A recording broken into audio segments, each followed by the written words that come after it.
Regarde cette image. Qu'est-ce qui cloche?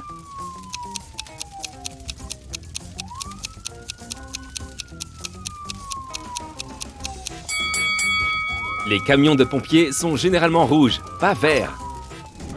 Bien joué. Et dans celle-ci,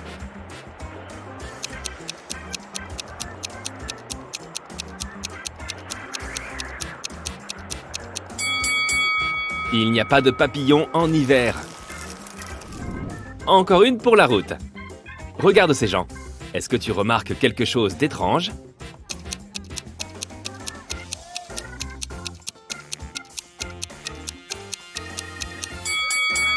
On dirait qu'ils jouent au tennis, mais ils utilisent des mini-ballons de foot.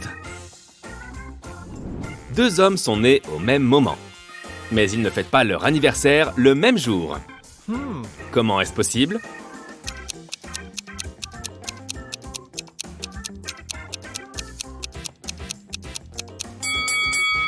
Ils sont nés dans deux fuseaux horaires différents. Dans l'une des zones, on était déjà le lendemain. Le capitaine Jack était un redoutable pirate. Il a abordé et pillé des milliers de navires à l'aide d'une simple petite astuce qui lui permettait de s'approcher de n'importe quel autre bateau, quelle que soit sa provenance, et de tout piller sans le moindre souci. Quelle était cette astuce?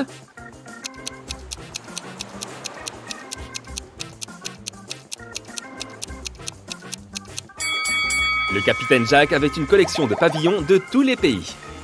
Au lieu d'utiliser le pavillon Jolly Roger, le redoutable pavillon noir des pirates, il hissait le pavillon du navire qu'il voulait piller et pouvait s'en approcher sans problème. Un homme se trouve dans un immeuble de 9 étages quand un incendie se déclare. Il saute par la fenêtre pour se sauver. Il ne se blesse même pas. Comment est-ce possible?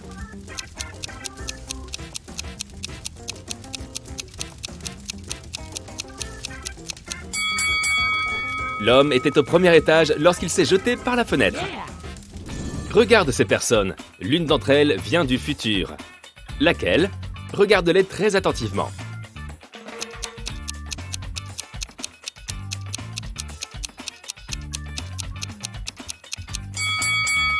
Eh oui, c'est cet homme. Il a un smartphone dans la poche. Voici ce qui ressemble à un simple pique-nique dans un parc.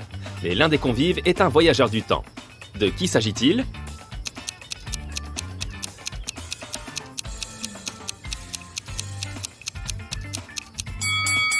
C'est lui. Il a un port USB dans le bras. L'un des invités de cette fête vient d'une autre époque. À toi de le repérer.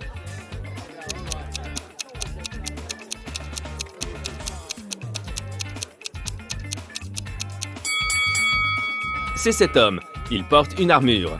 Le pauvre, il doit beaucoup transpirer sous tout ce fer. Marc a été enfermé dans une cave. Il n'y a pas de fenêtre, juste une porte. Celle-ci est verrouillée et il faut un code alphabétique pour l'ouvrir. Marc trouve un petit morceau de papier dans un coin de la pièce sur lequel il y a probablement un indice. Quel est le mot codé?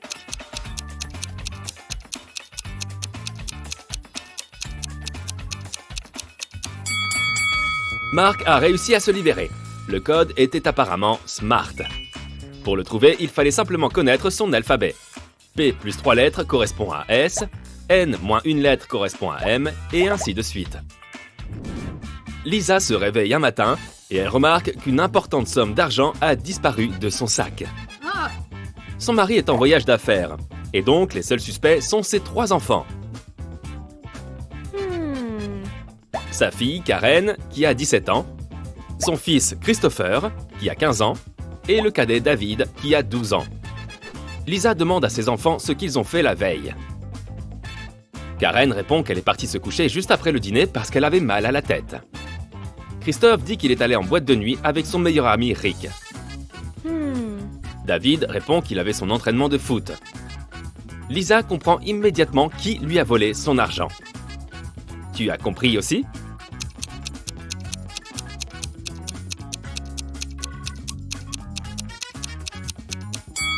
Christopher ment. Il n'a que 15 ans. Il ne peut pas entrer en boîte de nuit. Mélanie invite sa collègue Maria à dîner. Maria est surprise. Elle pensait que Mélanie ne l'aimait pas. Mais son hôte lui prépare des plats succulents. Elle a même cuisiné un thon. Elle a découpé le poisson en 2 parties et chacune a mangé sa moitié. Quelque temps plus tard, Maria pâlit et perd connaissance. On l'emmène à l'hôpital. Le verdict est clair, intoxication alimentaire. Quelques jours plus tard, la police arrête Mélanie pour avoir tenté d'empoisonner Maria. Mais comment a-t-elle fait? Les deux femmes ont mangé exactement les mêmes plats.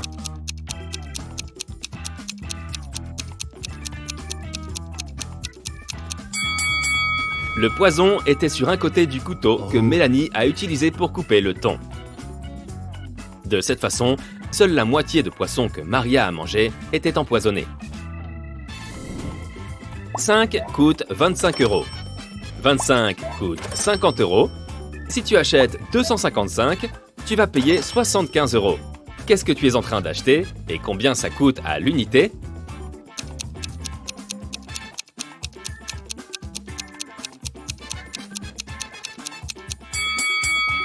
Tu achètes des numéros de maison. Un chiffre coûte 25 €. Tu fais le tour du monde sur ton yacht. Quand soudain, tu dois faire face à un terrible orage. À cause du tumulte, tu te cognes contre le mât et tu perds connaissance. Quand tu te réveilles enfin, tu te retrouves sur une plage, entouré d'autochtones à l'air peu amical. Il s'avère qu'ils n'aiment pas les étrangers. Ils te proposent 3 options. Soit ils t'envoient dans une grotte pleine de tarentules, soit ils te jettent dans un puits rempli de scorpions, soit ils te mettent face à des lions affamés. Quelle est l'option à choisir pour survivre?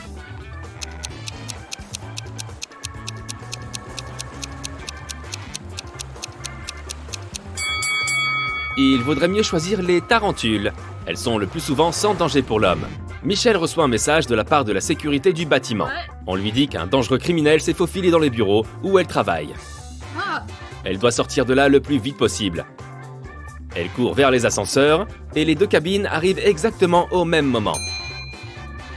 Les portes s'ouvrent et Michel aperçoit 2 hommes suspects. Quel ascenseur Michel devrait-elle choisir?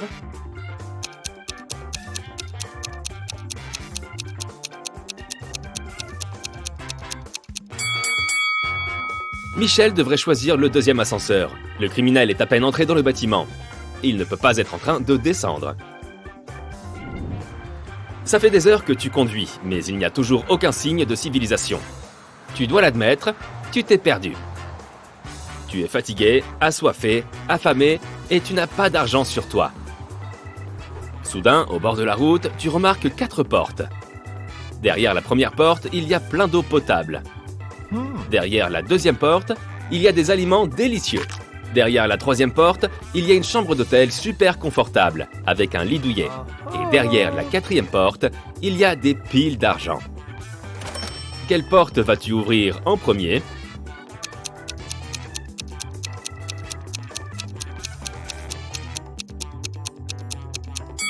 La première porte que tu vas ouvrir est celle de ta voiture. Un matin, Paul sort de chez lui et il remarque quelque chose d'étrange dans le jardin. Il y a des morceaux de charbon, une carotte et une écharpe. Le jardin de Paul est complètement clôturé. Personne n'a donc pu déposer ces objets là où ils sont. Que s'est-il passé?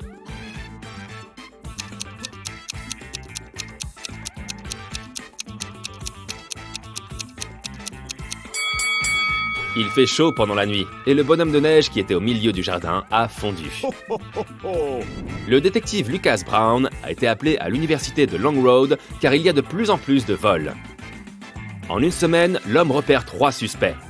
Que faisiez-vous lorsque le dernier vol a eu lieu? Demande-t-il aux 3 personnes. Thomas répond « Je n'étais pas là. Je devais accompagner ma petite sœur à son cours de musique. » Amanda affirme « J'ai passé la journée à la bibliothèque. Je devais préparer une présentation. » Et Ryan dit « Je vais au Danemark cet été avec mes parents. Je passe tout mon temps libre à apprendre le néerlandais. » Lucas comprend immédiatement que l'un d'eux ment. Qui?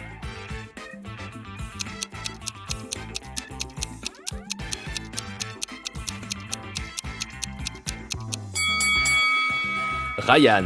Au Danemark, on parle le danois. Le néerlandais est la langue officielle de la Hollande. 4 prisonniers font un cours d'art plastique qui se déroule chaque lundi. Les surveillants les accompagnent dans la classe et ils les fouillent à chaque fin de leçon. Chaque prisonnier a ses propres fournitures d'art, qu'il garde dans sa cellule. La question est, Quel prisonnier a le plus de chances de s'évader?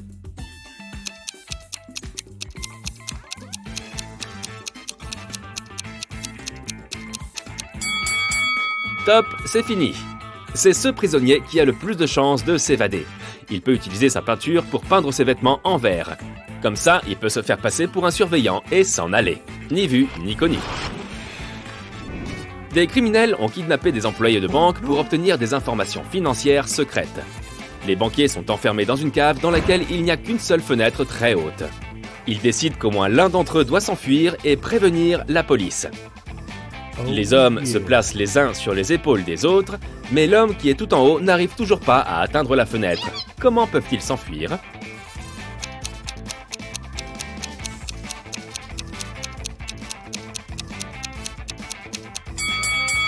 C'est le plus grand des banquiers qui devrait se placer au-dessus des autres. Il a des bras plus longs, il va réussir à atteindre la fenêtre. Yeah!